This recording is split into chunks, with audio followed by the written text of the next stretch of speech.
안녕하세요, 치우입니다.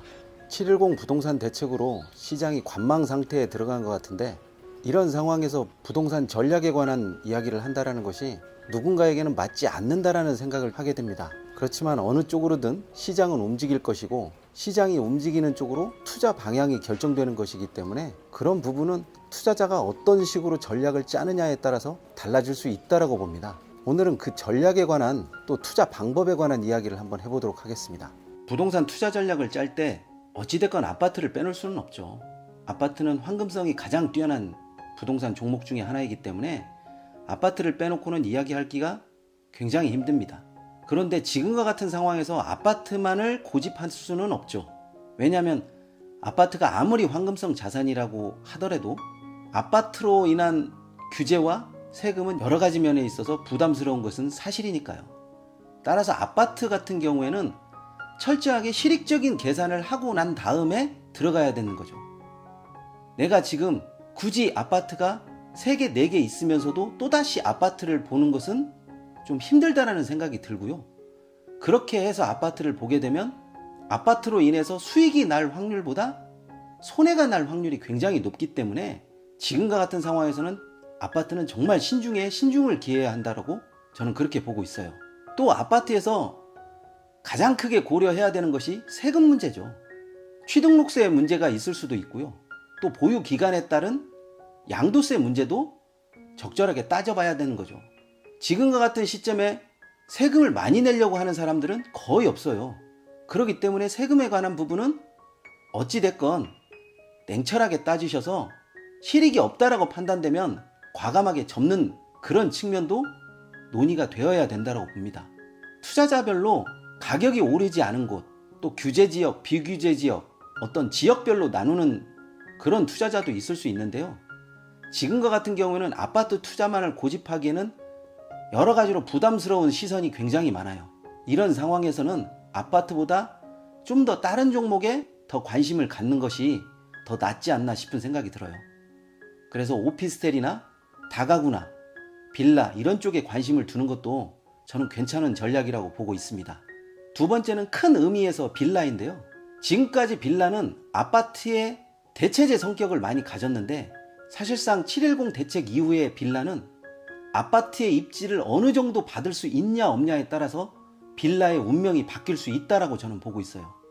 따라서 아파트 입지를 그대로 받은, 또 아파트는 아닌데 아파트의 입지를 그대로 받고 아파트 같지 않은 빌라, 이런 빌라가 굉장히 현재로서는 좋다라고 보여집니다. 빌라는 특히 역세권이나 학세권 위주로 어떤 흐름이 꽉 나와 있는 어떤 전통적인 입지에 관한 부분을 철저하게 골라낼 수 있는 그런 전략으로 가신다고 하면 빌라 투자에서 어느 정도 성공을 거둘 수 있는데, 단지 아파트가 규제를 많이 가하니까 빌라는 나중으로 갈 수 있을 것이다, 이렇게 생각하는 것은 조금 힘들고요. 철저하게 수익성 분석을 계산해서 수익이 날 수 있냐 없냐 이런 쪽으로만 생각을 하시면 될 것 같습니다. 다시 한번 말씀드리지만 아파트 입지를 그대로 받았다라고 하는 것은 학군, 역세권, 여기에 일자리까지 더해지면 좋겠지만 일자리까지 더해지지 않는다라고 하면 빌라에 있어서 시세 차익은 굉장히 힘들다라고 저는 보고 있어요. 또 빌라도 아파트와 마찬가지로 어떤 지역이나 흐름 이런 식으로 빌라를 바라보지 마시고 철저하게 수익성 분석을 따져서 수익이 나느냐 안 나느냐, 과연 내가 시세 차익을 목적으로 들어가느냐 아니면 월세나 전세의 임차 시장을 겨냥하고 들어가느냐, 이런 것에 대한 목적을 분명히 하시고 빌라 투자의 전략을 짜시면 큰 성공은 아니더라도 나름대로의 소소한 투자의 즐거움이 있다라고 보여집니다. 큰 틀에서 토지 시장은 중장기적인 관점을 가지시는 게 제가 항상 좋다라고 말씀을 드렸는데, 지금 같은 경우에는 조금 더 적극적인 투자가 이루어질 수 있을 정도로의 방향성을 설정하는 게 굉장히 중요하다고 봅니다. 막연히 저기가 돈이 되겠지 하는 그런 생각보다는 개발의 흐름과 교통의 수요, 그런 것들을 바라보고 중장기적인 관점을 가지고 적극적인 매수에 나서셨으면 좋겠습니다. 참고로 토지 시장 같은 경우에는 아파트 시장과 다르게 계속 가격이 올랐다라는 게 메리트 중에 하나라고 볼 수 있다고 봅니다. 토지는 볼 수 있는 사람만 본다라는 그런 개념이 아니라 중장기적인 관점에서 토지 가격이 상승하고 가치가 상승하다라고 하는 희소성의 원칙까지 더해지기 때문에 토지 투자에 있어서 손실을 볼 수 있다는 것은 좀 드문 일이라고 볼 수 있습니다. 전반적으로 부동산 매물이 너무나 많이 나와 있는 그런 곳은 좀 피해 주셨으면 좋겠고요. 매물 부족으로 항상 허덕허덕 된다고 하더라도 수요가 어느 정도 받쳐주는 곳, 공급은 한정돼 있고 수요가 받쳐지는 곳, 이런 곳은 다시 한번 눈을 돌려서 입지와 전략을 다시 짜는 게 좋죠. 어찌됐건 부동산 물건의 시세 조정이 일어나거나 아니면 시세가 하락되는 지역은 중장기적인 관점에서 좋다라고 볼 수가 없기 때문에 지금 같은 시장에서는 참는 것이 가장 낫다라고 보여집니다. 가끔 누군가 추천에 의해서 또 누군가가 좋다라고 생각해서 그쪽 지역을 막 분석하시는 분들이 계셔요. 그런데 예상치가 잘 안 나온다든지 미래 가치에 대한 전망이 투자자가 불안하다고 생각되면 쉽게 들어가시는 것보다 일단은 관망하시는 것을 권합니다. 그렇게 하셔야 나중을 도모할 수 있고, 지금 시장 자체가 굉장히 불안하기 때문에 성급하게 들어갔다면 약간의 손실을 보고라도 나오는 것도 용기라면 용기라고 볼 수 있습니다.